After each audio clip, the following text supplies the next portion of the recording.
is, and so I vote based upon the sanctity of life. If everybody voted with this priority, number one, Roe versus Wade would have been turned over years ago. As it is today, no one touches the issue of abortion because it's political suicide. The nation has been split. It's still split. You know, I'm not going to give you all the specific numbers or whatever.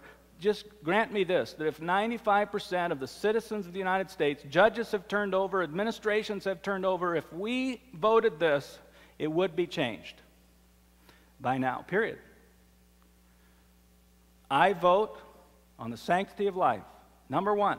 It's not the only issue, it's just the most important to me. Number two, justice for all. I believe the government's role is to protect justice for all. Of course, life, beginning there, but also freedoms. Freedom of religion, I mentioned. The poor have the same freedoms and opportunities that those who have money. Is that the case in our country? Well, perhaps more than most countries, but not where it should be, of course. Justice system. Is it just? Or is it just for those who have enough money for a good lawyer? You be the judge. So justice for all is my second priority, and the third priority is stewardship. All governments have an income. The income comes from taxes. The income, what do they do with the resources they collect from its citizens? How much they collect and how they are administrating those funds. Okay?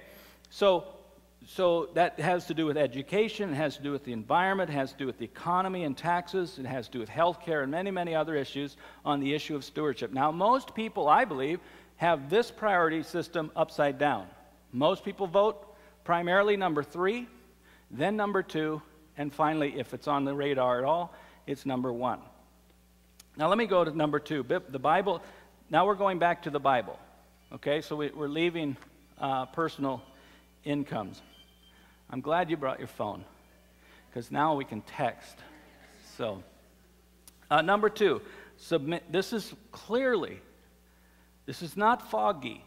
This number 2, what the Bible teaches. Submit, obey, honor, and you ready?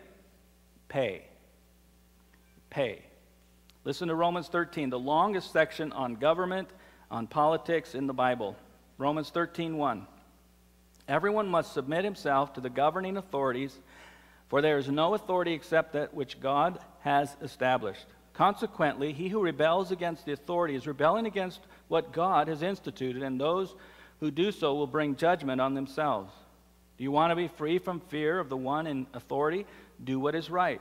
But if you do wrong, be afraid, for he does not bear the sword for nothing. This is also why you pay taxes.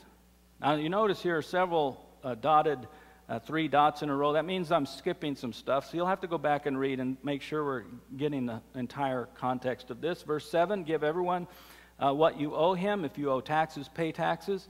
Let no debt remain outstanding except to love one another. Let me read another passage. It's not in your notes. Just listen carefully. This is Peter speaking, 1 Peter 2:13. Again, same message. Submit yourselves for the Lord's sake to every authority instituted among men, whether to the king as the supreme authority or to governors who are sent by him to punish those who do wrong and to commend those who do right. Then I'm skipping down. He says in verse 17, show proper respect to everyone, love the brotherhood of believers, fear God, honor the king. Now, this last 3 words, honor the king, is something that I don't see a lot of in Christian circles. Dishonoring the king is often the subject of the emails that you receive and are asked to forward on to other people. Disrespect. Now, I'm about as opinionated an animal as there is on this planet. I have opinions. I've shared some of them with you, and many I haven't. And while I have opinions about whatever administration, and there's been several different administrations in my lifetime, I believe that this is a biblical principle. Submit, obey, honor, respect. I have no problem with disagreement. I have a problem with Christian attitudes. I do not forward those emails that I receive that that say Obama or Bush, and they trash, and they go to motive. They go to judging, something we don't have the equipment to do, by the way, and Jesus said is wrong. All right? Democrat, Republican, Tea Party, whatever your party, it does not change the spiritual principle. God will not bless a bunch of Christians that are whining all the time. If God is in power, well, let me just say this. We have Christian prophets who make money, who people like yourselves write checks to because they're afraid. And they make money out of fear. I'm in a position in Washington, send me money because I can help change the administration, and if the administration doesn't change, we're all going to hell. And so you send them money.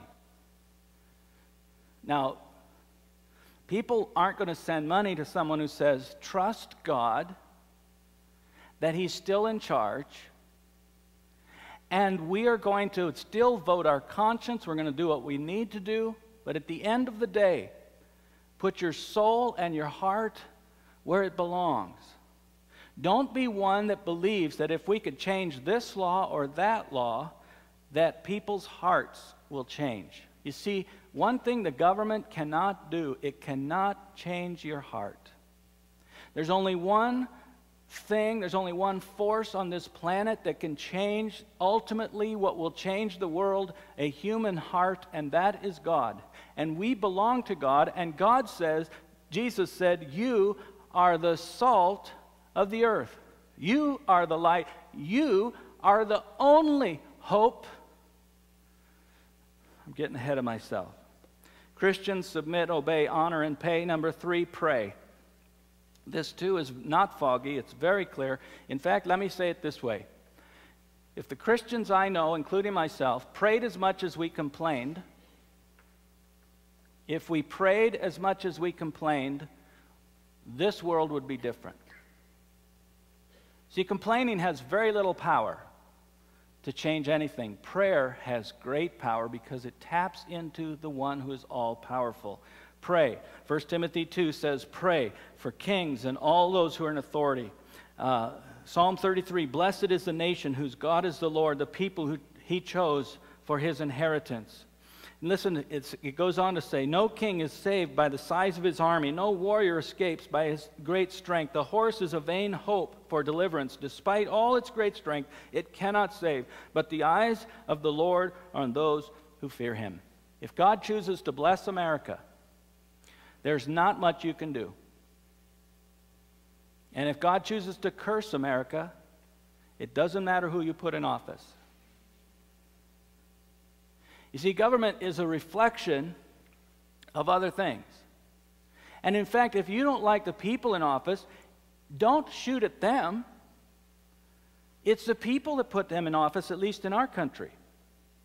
Why get all mad at the people that are there, put there by other people? So therefore, the strategy, the most strategic thing that you as a Christian can do is pray. The most strategic thing you can do is to follow God's program, which is submit, obey, honor, and pay. Right? And that brings the blessing of God. It opens the door for God's blessing in your life, in your neighborhood, and in your country. Number 4, work, vote, speak, dialogue. By the way, a couple of years ago now, I guess, a year and a half ago, before Obama was elected, I made in 2 pastors' groups. The smaller of the 2 groups, there were a few people that were Democrats, pastors that were Democrats, and the majority were Republicans. And oh my, did sparks fly when this subject came up. I mean, sparks flew. It wasn't like a pastor's meeting anymore. It was some deep feelings, some deep beliefs that came out. It was like we needed a referee. And over the months that we've been meeting,